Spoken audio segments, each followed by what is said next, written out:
दोस्तों, ये कहानी यह संदेश देती है कि जीवन में समय चाहे कितना भी कठिन हो, अगर हम नेक रास्ते पर चलते हैं, दूसरों की मदद करते हैं और ईश्वर पर भरोसा रखते हैं, तो हमें हमारी मेहनत और सच्चाई का फल जरूर मिलता है। दोस्तों, बहुत समय पहले की बात है। किसी जंगल के किनारे एक विशालकाय पहाड़ी थी। उस पहाड़ी के सबसे ऊंचे शिखर पर एक गिद्ध अपनी पत्नी और बच्चों के साथ रहा करता था। एक दिन गिद्ध और उसकी पत्नी पहाड़ी के किनारे बसे उस घने जंगल में शिकार के लिए निकल पड़े। बहुत देर तक इधर उधर तलाश करने के बाद गिद्ध की नजर एक बड़े से बिल पर पड़ी। उसने अपनी पत्नी से कहा, प्रिय, देखो वहां पर कितना बड़ा बिल है, शायद हमें वहां कुछ खाने को मिल जाए। तब गिद्ध और गिद्ध की पत्नी उस बिल के पास गए। जैसे ही वे वहां पहुंचे तो देखा कि उस बिल में खरगोश के कई सारे बच्चे थे। यह देखकर गिद्ध की पत्नी खुशी से उछल पड़ी और कहने लगी, स्वामी, इतना सारा भोजन, अब तो हमें कई दिनों तक शिकार नहीं करना पड़ेगा। तब गिद्ध बोले, प्रिय नहीं, हम हमारी जरूरत के अनुसार ही भोजन लेकर जाएंगे। और इतना कहकर गिद्ध खरगोश के कुछ बच्चों को उठाकर अपनी पत्नी के साथ वापस उसी पहाड़ी पर अपने घोंसले में चला गया। वहां पहुंचने पर गिद्ध के बच्चे बहुत खुश हो गए और तुरंत भोजन करने लगे। लेकिन गिद्ध की पत्नी बहुत नाराज थी। उसने भोजन नहीं किया और कहने लगी, इतना सारा भोजन था, लेकिन आप केवल थोड़ा सा भोजन ही लेकर क्यों आए? तब गिद्ध अपनी पत्नी को समझाते हुए कहता है, प्रिय, हमें कभी भी ज्यादा लालच नहीं करना चाहिए। हमें हमेशा अपनी जरूरत के अनुसार ही अपने पैर पसारने चाहिए। ज्यादा लालच का परिणाम हमेशा बुरा ही होता है। यह बात मैं तुम्हें एक कहानी के माध्यम से समझाता हूँ, लेकिन वादा करो प्रिय कि तुम पूरी कहानी को ध्यान से अंत तक सुनोगी। गिद्ध की पत्नी ने कहा, ठीक है स्वामी, आप सुनाइए। तब गिद्ध कहानी सुनाने लगता है और कहता है, प्रिय, बहुत समय पहले सूरजगढ़ नाम के एक छोटे से गांव में गोविंद नाम का एक किसान रहता था। गोविंद बहुत ही ईमानदार और नेक दिल आदमी था। गांव के सभी लोग उसे प्यार से गोलू कहकर बुलाते थे। उसके परिवार में उसकी पत्नी सरिता और 2 बच्चे थे। बीमारी और गरीबी की वजह से गोलू का शरीर बहुत ही कमजोर हो चुका था। उसके परिवार को 2 वक्त की रोटी भी नसीब नहीं हो पा रही थी। लेकिन गोलू की हालत हमेशा से ऐसी नहीं थी। एक समय था जब वह और उसका परिवार बहुत खुशहाल और भरा पूरा जीवन व्यतीत कर रहे थे। लेकिन 2 साल पहले गांव में एक महामारी फैल गई थी, जिसमें कई लोगों की जान चली गई। दुर्भाग्य से गोलू भी उस महामारी की चपेट में आ गया था। भगवान की दया से वह मरा तो नहीं, लेकिन उस महामारी ने उसे जीने लायक भी नहीं छोड़ा। कुछ समय बाद महामारी तो गांव से खत्म हो गई, परंतु गोलू के परिवार के लिए वह दुख और तकलीफें छोड़ गई। उस महामारी के कारण अच्छा खासा हट्टा कट्टा गोलू अब एक बीमार और कमजोर आदमी बन चुका था। वैद्य और हकीमों से उसने बहुत इलाज करवाया, लेकिन उसकी हालत में कोई सुधार नहीं हुआ। यहाँ तक कि उसके पास जो 4 से 5 बीघा जमीन थी, वह भी उसके इलाज में बिक गई। अब उसके परिवार की हालत यह थी कि घर में खाने के लिए अन्न का एक दाना भी नहीं था। बीमारी की वजह से गोविंद का शरीर इतना कमजोर हो चुका था कि वह कहीं मेहनत और मजदूरी करने के लायक भी नहीं बचा। उसका शरीर तो बस यूं था कि मानो हड्डियों के ढांचे पर मांस की पतली सी चादर चढ़ा रखी हो। लेकिन उसे अपने परिवार की भूख और प्यास बर्दाश्त नहीं हो रही थी। आज भी उसके घर पर खाने के लिए कुछ नहीं था। उसके बच्चे भूख के मारे बिलबिला रहे थे और रो रहे थे। अपने बच्चों को रोता हुआ देखकर गोविंद रसोई में गया ताकि अपने बच्चों को खाने के लिए कुछ दे सके, परंतु सारे बर्तन खाली थे और रसोई में खाने के लिए कुछ भी नहीं बचा था। यह देखकर उसकी पत्नी कहने लगी, आप कोई रोजगार क्यों नहीं ढूंढ लेते?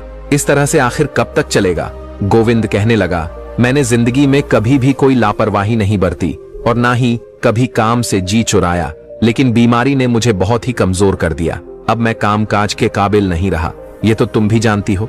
पत्नी की बातें सुनकर गोविंद बहुत ही परेशान हुआ और घर में कुछ सामान तलाश करने लगा, जिसे बेचकर वह थोड़े पैसे जुटा सके। आखिर उसने घर में एक लंबी रस्सी तलाश कर ली और कहने लगा, मैं इस रस्सी को बेच कर आता हूँ ताकि बच्चों के लिए कुछ खाने पीने का इंतजाम कर सकूं। गोविंद की बातें सुनकर उसकी पत्नी कहने लगी, आज तो खा लेंगे, लेकिन कल क्या करेंगे? गोविंद कहने लगा, अरे भाग्यवान, आज की व्यवस्था करने दो, कल का मालिक तो मेरा परमात्मा है, वह कुछ ना कुछ इंतजाम कर ही देगा। फिर गोविंद ने रस्सी उठाई और भगवान के भरोसे बाजार में निकल गया। उसने काफी देर तक बाजार में आवाजें लगाई। आखिरकार उसे एक ग्राहक मिल ही गया। ग्राहक बोला, मैं तुम्हें इस रस्सी के 15 आने दे सकता हूँ। गोविंद ने कहा, लेकिन इस रस्सी की कीमत इससे कहीं ज्यादा है। मैंने कुछ ही दिनों पहले इसे 20 आने में खरीदा था। अब ग्राहक समझ चुका था कि गोविंद अपने किसी जरूरत के लिए इस रस्सी को बेचना चाहता है। वह कहने लगा, मैंने जो इस रस्सी की कीमत लगाई है वह बिल्कुल ठीक है। अगर तुम रस्सी बेचना ही चाहते हो तो रस्सी को मेरे हवाले करो और 15 आने ले लो, वरना जाओ कोई दूसरा ग्राहक ढूंढ लो। डूबते को तिनके का सहारा, गोविंद ने वह रस्सी 15 आने में उस आदमी को दे दी। वह रकम लेकर अपने घर की तरफ रवाना हुआ ताकि अपने बीवी बच्चों के लिए कुछ खाने पीने का सामान ले सके। अचानक उसने रास्ते में 2 लोगों को देखा जो आपस में लड़ झगड़ रहे थे। यह देखकर गोविंद उसी तरफ निकल गया ताकि देख सके कि आखिर यह मामला क्या है। जब वह नजदीक पहुंचा तो उसने देखा कि एक जवान ने एक बूढ़े का हाथ कस करके पकड़ रखा है और उसे अपने साथ ले जाना चाहता है। वह बूढ़ा व्यक्ति अपना हाथ छुड़ाने की पूरी कोशिश कर रहा था।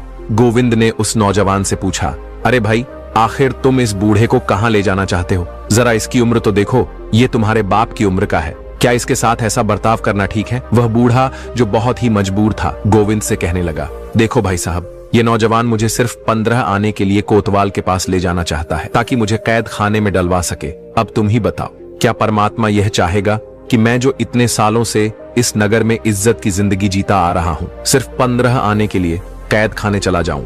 गोविंद ने उस बूढ़े की बातें सुनी तो वह उस नौजवान को समझाने लगा, लेकिन वह किसी की बात मानने को तैयार नहीं था। तब गोविंद सोचने लगा, क्या ऐसा भी हो सकता है कि कोई आदमी मुझसे भी ज्यादा जरूरतमंद हो?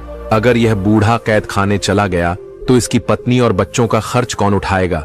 यह सोचकर गोविंद ने अपनी जेब से 15 आने निकाले और उस जवान को देते हुए कहा, यह लो नौजवान, तुम्हारे 15 आने। अब तुम इस बूढ़े काका को छोड़ दो। पैसे लेकर नौजवान वहां से चला गया। उस बूढ़े आदमी ने अब राहत की सांस ली।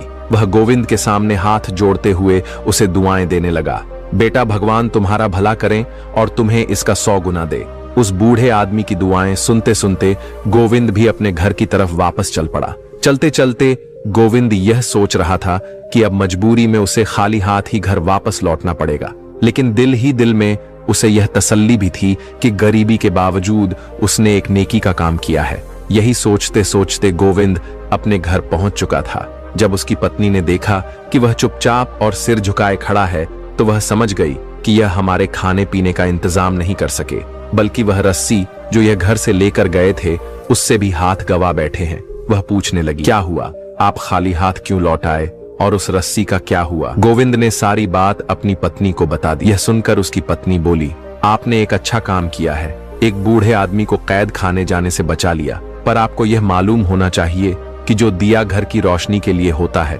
उसे कहीं और ले जाकर नहीं जलाया जाता। अब आप अपने बच्चों को क्या खिलाओगे? कैसे उनका मन बहलाओगे? इस पूरे नगर में से कौन आएगा जो हमारे बच्चों का पेट भरेगा? गोविंद कहने लगा, तुम ठीक कहती हो, मैं तुम्हारी बातों से बिल्कुल सहमत हूँ, लेकिन वह बेचारा बूढ़ा आदमी हमसे ज्यादा मुसीबत में था। पत्नी कहने लगी, अब आपके रोने धोने से कुछ नहीं होगा, जो भी होना था वह हो चुका। इन सब बातों को छोड़ो और अगली बार के लिए ऐसी कोई गलती मत करना। गोविंद जानता था कि उसकी पत्नी की बातें कड़वी जरूर है, लेकिन सच है उसे समझ में नहीं आ रहा था कि क्या करे और क्या ना करे। अचानक उसके मन में एक ख्याल आया। वह अपनी जगह से उठकर दोबारा घर के टूटे फूटे सामान को देखने लगा। वह कभी इधर देखता तो कभी उधर, लेकिन उसे कोई भी ऐसी चीज नहीं मिल रही थी जिसे वह बेच सके। इसलिए वह परेशान होकर वापस अपनी जगह पर आकर खड़ा हो गया। अचानक उसे एक पुराना बिस्तर नजर आया जो बच्चों के बिछाने के लिए इस्तेमाल होता था। उसने अपनी पत्नी से कहा, मैं इसी बिस्तर की तलाश में था, तुम कहो तो मैं इस बिस्तर को बेच आता हूँ। पत्नी कहने लगी, बच्चे तो भूखे हैं, लेकिन आप उनका यह पुराना बिस्तर भी छीन लेना चाहते हैं। गोविंद कहने लगा, अच्छा हुआ कि तुमने खुद ही कह दिया कि बच्चे भूखे हैं, इसीलिए जरूरी बात यह है कि उनके खाने पीने का इंतजाम किया जाए।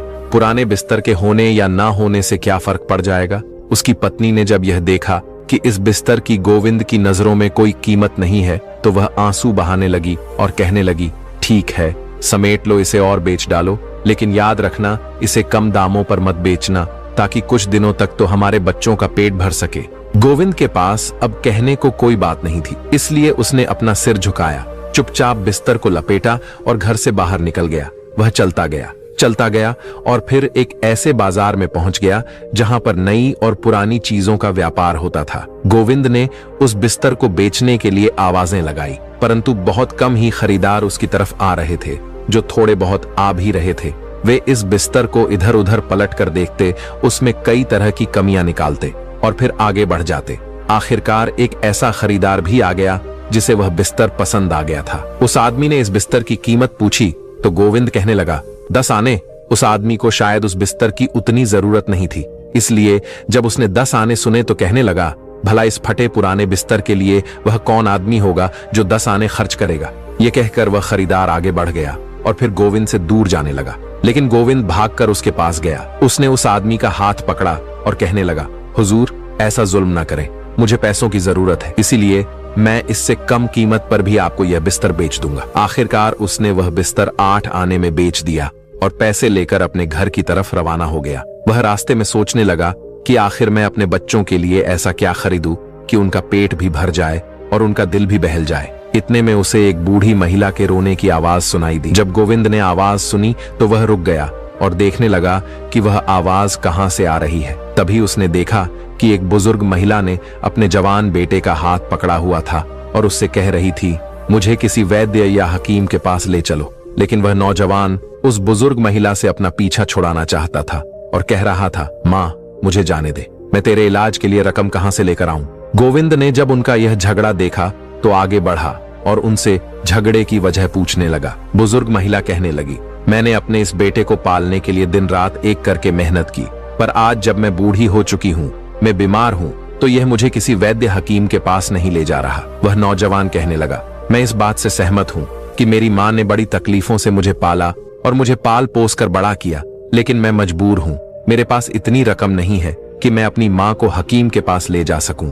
गोविंद ने जब यह सुना तो वह कुछ परेशान सा हो गया। फिर उसने अपनी सारी रकम यानी 8 आने अपनी फटी पुरानी चादर से निकाले और उस नौजवान को दे दिए। उस नौजवान को गोविंद के इस काम पर विश्वास ही नहीं हो रहा था।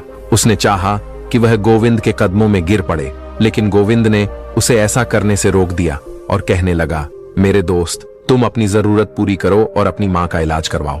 इसके बाद वह दोनों माँ बेटा वहां से चले गए और गोविंद वापस तरह तरह के ख्यालों में खो गया। वह बेचारा बहुत ही हैरान और परेशान था, इधर उधर देख रहा था। कुछ देर के बाद वह अपने घर की तरफ चल पड़ा, लेकिन भूख और बीमारी की वजह से उससे अब चला भी नहीं जा रहा था। फिर भी वह अपने घर जाने को मजबूर था। गिरता पड़ता वह किसी तरह अपने घर पहुंचा। उसने दरवाजे पर दस्तक दी।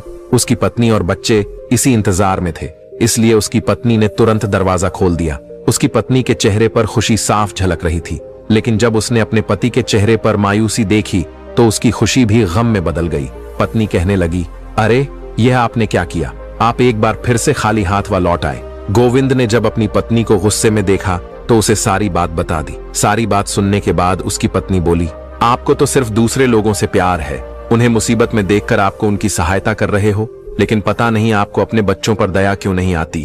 अब आप ही बताओ कि हम क्या करें, कहां जाएं। अब मेरे बच्चों में ज्यादा देर तक भूख बर्दाश्त करने की हिम्मत नहीं है। अब तो लगता है कि भूख के मारे इनकी जान ही निकल जाएगी। गोविंद में अब इतनी हिम्मत भी नहीं थी कि वह अपनी पत्नी से नजरें मिला सके। कहने लगा मेरा परमात्मा सब कुछ जानता है, अगर तुम भी उस बूढ़ी औरत की फरियाद सुनती तो तुम भी वही करती जो मैंने किया है। लेकिन विश्वास रखो, भगवान कोई ना कोई रास्ता जरूर निकाल देगा। अगर इस बार मैं कोई चीज बेचने के लिए ले गया तो उसे बेचूंगा नहीं, बल्कि गिरवी रखूंगा, ताकि कम से कम उस चीज से हमें हाथ न धोने पड़े। पत्नी कहने लगी क्या हमारे घर में कोई ऐसी चीज बची भी है जिसे आप गिरवी रख सको। गोविंद अपने घर में इधर उधर देखने लगा और फिर बोला वह संदूक कैसी रहेगी, वह संदूक तुम मुझे दे दो, ताकि इसके बदले में मैं कोई छोटी संदूक खरीद लूं और साथ ही कुछ खाने पीने का सामान भी लेकर आऊं। उसकी पत्नी जो पहले से ही गुस्से में थी कहने लगी अब तो आप इस संदूक से भी हाथ धो लो। यह संदूक ना तो आपसे कोई खरीदेगा और ना ही इसे कोई गिरवी रखेगा, बल्कि ऐसा करो या तो यह संदूक किसी को दान कर दो या फिर इसे तोड़ दो। मायूस गोविंद आगे बढ़ा और उसने संदूक उठा ली। कहने लगा देखो मुझे इतना बेइज्जत मत करो, मैं यह सब कुछ अपने बच्चों के लिए ही तो कर रहा हूँ। इसके बाद गोविंद ने वह संदूक उठाई और बाजार की तरफ निकल गया। बाजार में पहुंचने पर वह सबसे पहले एक साहूकार के पास गया और उससे कर्ज मांगने लगा। साहूकार ने कहा बेशक मैं तुम्हें कर्ज दे तो दूंगा, परंतु कर्ज के बदले में तुम्हें कुछ सामान मेरे पास गिरवी रखना पड़ेगा। गोविंद ने उसे वह संदूक दिखाते हुए कहा इस समय तो मेरे पास इस संदूक के अलावा और कुछ भी नहीं है। साहूकार ने उस संदूक को देखा और कहने लगा आखिर यह पुरानी सी संदूक जिसका रंग भी उड़ा हुआ है, इसके बदले में तुम्हें कितने पैसे चाहिए? यह तो गिरवी रखने के काबिल बिल्कुल भी नहीं है, इसलिए तुम वापस जाओ और कोई ऐसा सामान लेकर आओ जो गिरवी रखने के लायक हो। इसके बाद गोविंद उस साहूकार की दुकान से बाहर निकल गया। उसने कई बाकी दुकानों पर भी उस संदूक को बेचने की कोशिश की, लेकिन उसकी बात नहीं बनी, क्योंकि वह संदूक बहुत ही पुरानी थी और कोई भी उस पुरानी संदूक के बदले उसे कर्ज देने के लिए तैयार नहीं हुआ। सूरज ढलने वाला था और अंधेरा छाने वाला था। गोविंद मन ही मन उम्मीद खो चुका था। मन ही मन वह सोचने लगा कि शायद मैंने अपनी पत्नी से वादा करके गलती की। इस पुरानी संदूक को कोई भी गिरवी नहीं रखेगा। अब मुझे इस संदूक को बेच ही देना चाहिए। उसने यह फैसला किया और वापस बाजार की तरफ चला गया। उसने आवाजें लगाकर वह संदूक के लिए खरीदार ढूंढने लगा। अब उसकी सारी उम्मीदें इस संदूक पर ही टिकी थीं, ताकि वह इसे बेच सके और अपनी पत्नी और बच्चों के लिए कम से कम एक वक्त का खाना तो ले ही सके। लेकिन उसकी बदकिस्मती कि उसे कोई भी खरीदार नहीं मिला। अब सूरज ढल चुका था और अंधेरा हो चुका था, इसलिए वह बाजार में सिर्फ अकेला ही रह गया। इसके बाद वह एक मध्यम सी रोशनी में जाकर बैठ गया, जो एक मकान की खिड़की से आ रही थी। वह सोच रहा था कि इस हालत में वह कैसे अपने घर वापस जाए और अपनी पत्नी और बच्चों को क्या जवाब दे। अभी वह यह सब कुछ सोच ही रहा था कि तभी उसे एक मछली बेचने वाले की आवाज सुनाई दी। यह मछली बेचने वाला भी गोविंद की तरह ही गरीब और परेशान था, इसलिए वह भी उसी जगह पर आकर बैठ गया जहां पर गोविंद बैठा हुआ था। उस मछली बेचने वाले के पास एक लाल रंग की मछली थी, जो उसने वहीं पर रख दी। जल्दी ही वह दोनों एक दूसरे से बातें करने लगे और अपने बारे में एक दूसरे को बताने लगे। मछली बेचने वाला कहने लगा, हम दोनों के हालात बिल्कुल एक जैसे हैं। क्यों ना हम ऐसा कोई काम करें जिससे तुम्हें इस संदूक से छुटकारा मिल जाए और मुझे इस मछली से। मेरे पास यह एक लाल रंग की मछली बची हुई है। मैं तुमसे यह संदूक ले लेता हूँ और तुम मुझसे यह मछली ले लो। यह मछली लेकर तुम अपने घर चले जाओ, ताकि आज की रात तो कम से कम तुम्हारी पत्नी और बच्चे अपना पेट भर सके। गोविंद ने कुछ सोचा और फिर कहने लगा, हमारे पास इसके अलावा और कोई चारा भी तो नहीं है। बजाय इसके कि मैं खाली हाथ अपने घर जाऊं, कम से कम एक मछली तो मेरे पास होगी। अब गोविंद एक छोटी सी मछली का मालिक बन गया, लेकिन मछली बेचने वाले को उसके बदले में एक बड़ी सी संदूक मिल चुकी थी। मछली बेचने वाले ने जल्दी से वह संदूक ले ली और अपने घर की तरफ रवाना हो गया। वह छोटी सी लाल मछली अब गोविंद के पास आ चुकी थी। गोविंद उस मछली को लेकर अपने घर की तरफ चल पड़ा। बेचारा गोविंद आह भरते और आंसू बहा हुआ अपने घर की तरफ चल पड़ा। उसने बड़े ही मायूस दिल से अपने घर पर दस्तक दी। उसकी पत्नी ने दरवाजा खोला। गोविंद जानता था कि उसकी पत्नी और उसके बच्चे उसी का इंतजार कर रहे थे। वह घर में दाखिल हुआ और उसने अपनी पत्नी और बच्चों के सामने वह लाल रंग की मछली रख दी और इंतजार करने लगा कि उसकी पत्नी क्या कहती है। हालांकि यह मछली छोटी सी थी। गोविंद कुछ देर तक चुप रहा और फिर बोला, मैंने वह संदूक गिरवी नहीं रखी, बल्कि उसके बदले में इस मछली को लिया है। यह सुनकर उसकी पत्नी, जो मछली को देखकर बहुत ही खुश थी, लेकिन यह बात सुनते ही उसके चेहरे का रंग बदल गया। वह कहने लगी, क्या आपने वह संदूक बेचकर यह मछली ले ली? अब हमारे घर में बचा ही क्या है? आपने तो जाने से पहले मुझसे यह वादा किया था कि आप वह संदूक बेचोगे नहीं, बल्कि उसे गिरवी रखेंगे। गोविंद सिर झुकाए अपनी पत्नी की बातें सुन रहा था। वह सिर्फ इतना ही कह सका, उस पुरानी संदूक को कोई भी गिरवी रखने को तैयार नहीं था। मैं मजबूर था, इसीलिए मुझे संदूक के बदले में यह मछली लेनी पड़ी। उसकी पत्नी, जो कि बहुत ही नाराज थी, अपनी जगह से उठी और एक थाल ले आई। उसने मछली को काटकर उसे साफ करना शुरू किया। वह इसी तरह से मछली साफ कर रही थी कि तभी हैरानी से कहने लगी, अरे यह क्या है जो चांद की तरह चमक रहा है? गोविंद आगे बढ़ा और जब उसने मछली के पेट में देखा तो खुशी से चिल्लाने लगा, मोती! अरे भाग्यवान, यह तो कीमती मोती है। गोविंद के चिल्लाने से उसका उदास घर खुशी से भर गया था। वह रात उसकी पत्नी और उसके बच्चों ने ईश्वर से प्रार्थना करते हुए गुजार दी और खुशी से फूले नहीं समाए। अब वे सुबह का इंतजार करने लगे कि कब जौहरी अपनी दुकान खोलेगा। इस बार उसकी पत्नी भी गोविंद के साथ बाजार गई थी। अभी जौहरी ने अपनी दुकान खोली ही थी कि गोविंद और उसके पास पहुंच गए। गोविंद वह मोती उस जौहरी जे हाथ में देते हुए बोला, सेठ जी, इस लाल कीमती मोती के बदले मुझे कितनी स्वर्ण मुद्राएं मिलेगी? जब जौहरी ने उस मोती जो जांचा तो उसे पता चला कि यह मोती तो वाकई कीमती है। इसलिए उसने उस मोती के बदले में अशर्फियां से भरी 3 थैलियां मिल गई। इस बार वह खाली हाथ नहीं था। बल्कि उसके दोनों हाथों में अशर्फियां से भरी हुई थैलियां थीं। धन को पाकर गोविंद और उसकी पत्नी बहुत खुश थे, मानो सारा जग जीत लिया हो। इस दौलत से उसने अपने लिए एक अच्छा मकान बनवाया जिसमें सुख सुविधा का सारा सामान इकट्ठा किया गया। अब गोविंद कोई गरीब आदमी नहीं था, बल्कि वह एक अमीर सेठ बन चुका था। अब तो गोविंद के दिन बदल चुके थे। उसके घर में किसी चीज की कोई कमी नहीं थी। खाने के लिए काजू, पिस्ता, बादाम, दूध, दही सब कुछ था। अच्छी खुराक मिलने से उसके बीमार शरीर में भी अब नई ताकत आने लगी थी। 1 साल बीतते बीतते गोविंद की पूरी तरह से काया बदल चुकी थी। अब वह पहले वाला कमजोर और बीमार गोविंद नहीं, बल्कि स्वस्थ और तंदुरुस्त हो गया था। चेहरे पर लाली, होठों पर मुस्कान, साफ सुथरे कपड़े अब उसकी पहचान बन चुके थे। परंतु दिल से गोविंद आज भी वही पुराना गोल्लू था, जिसके मन में दूसरों के लिए दया और प्यार भरा हुआ था।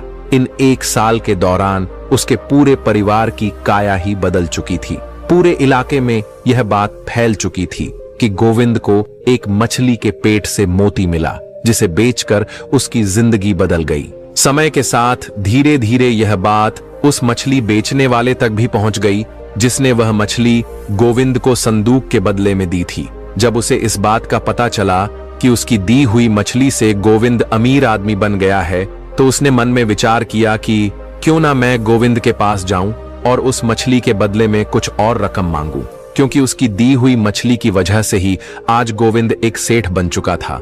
यह सोचकर वह मछली बेचने वाला अगले दिन गोविंद के घर जा पहुंचा। जब गोविंद ने उसे देखा तो देखते ही पहचान लिया और अपने स्वभाव के मुताबिक उसने मछली वाले को देखते ही कहा, आओ दोस्त, कैसे हो तुम? तुम्हारी वजह से ही आज मेरी किस्मत बदल चुकी है।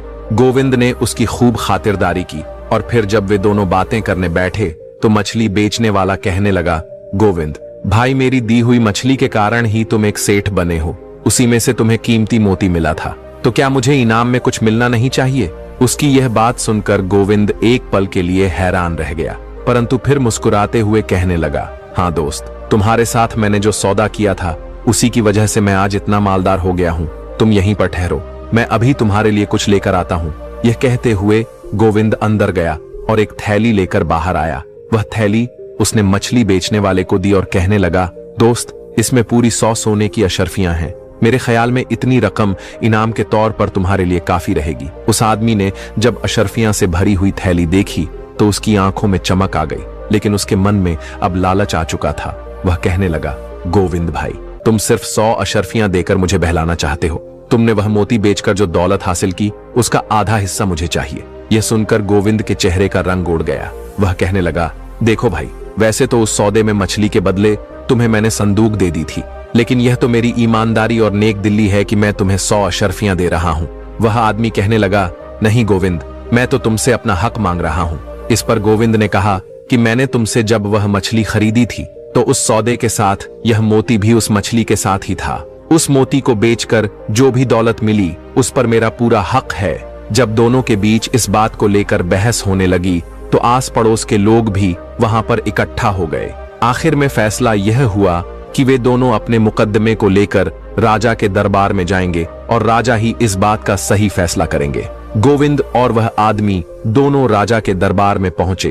तब गोविंद ने शुरू से आखिर तक राजा को सारी बात बताई कि किस तरह से वह बीमारी की वजह से कंगाल और कमजोर हो चुका था। फिर उसे अपने परिवार का पोषण करने के लिए घर की चीजों को बेचना पड़ा और आखिर में उसने इस मछली वाले के साथ सौदा किया, जिसमें अपनी पुरानी संदूक के बदले उसने एक लाल रंग की मछली ले ली और फिर उस मछली में से सफेद रंग का एक मोती निकला, जिसे बेचकर उसे बेशुमार दौलत हासिल हुई थी और उसकी गरीबी दूर हो गई। आज 1 साल के बाद यह आदमी मुझसे उस मोती में हिस्सेदारी मांगने आया है। सारी बात सुनने के बाद राजा ने उस मछली बेचने वाले से पूछा, गोविंद, जो भी बातें कह रहा है क्या वह सच है? क्या तुमने इसे लाल रंग की मछली दी थी?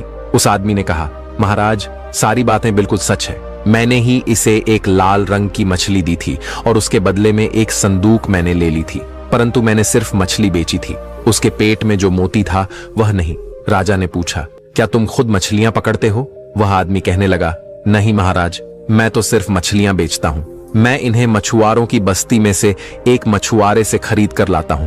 तब राजा ने कहा, अगर मछली के पेट में से निकले हुए मोती पर तुम अपना हक जता रहे हो तो मेरे हिसाब से इसमें एक हिस्सेदार और बनता है, और वह है वह मछुआरा जिसने इस मछली को पकड़ा था। मुझे कोई भी फैसला देने से पहले उस मछुआरे की गवाही भी लेनी पड़ेगी।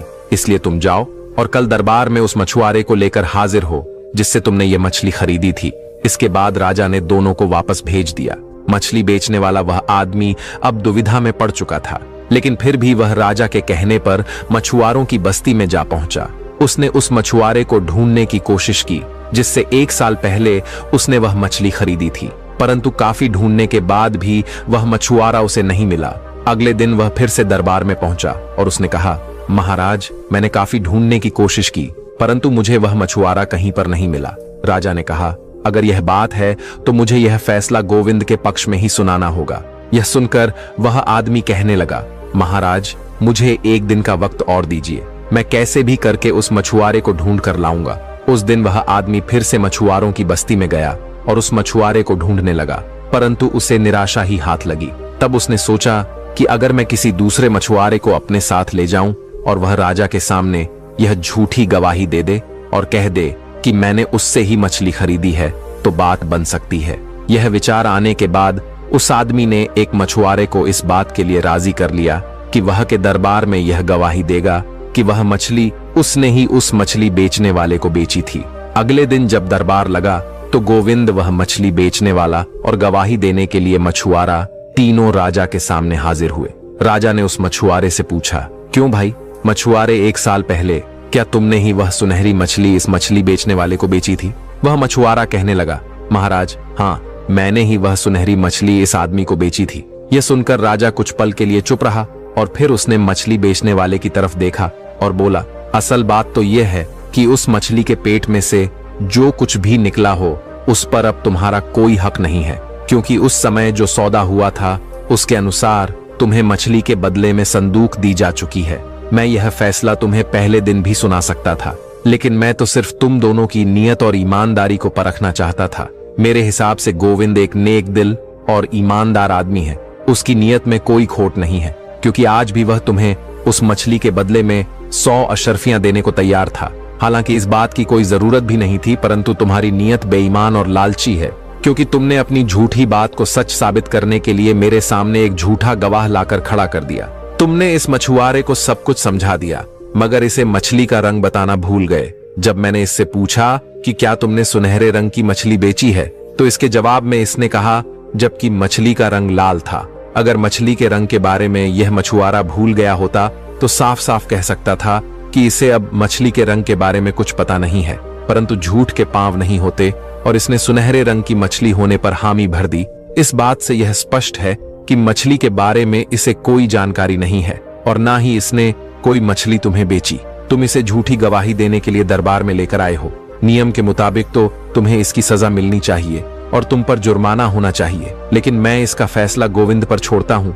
राजा का फैसला सुनकर मछली बेचने वाला आदमी थर थर कांपने लगा। उसे लगा कि अब गोविंद उसके लिए बहुत ही सख्त सजा सुनाएगा। राजा ने कहा, कहो गोविंद, तुम इस गुनहगार को क्या सजा देना चाहते हो? गोविंद बोला, महाराज, यह बात सच है कि यह आदमी लालच में आकर झूठ और फरेब का सहारा लेकर मुझसे से दौलत ठगना चाहता है, परंतु एक सच यह भी है कि इसकी दी हुई मछली के कारण ही मैं अमीर बना हूँ। इसलिए मेरी गुजारिश है कि इसे छोड़ दिया जाए और मैं अपनी खुशी से इसे 100 सोने की अशर्फियां इनाम में देना चाहता हूँ।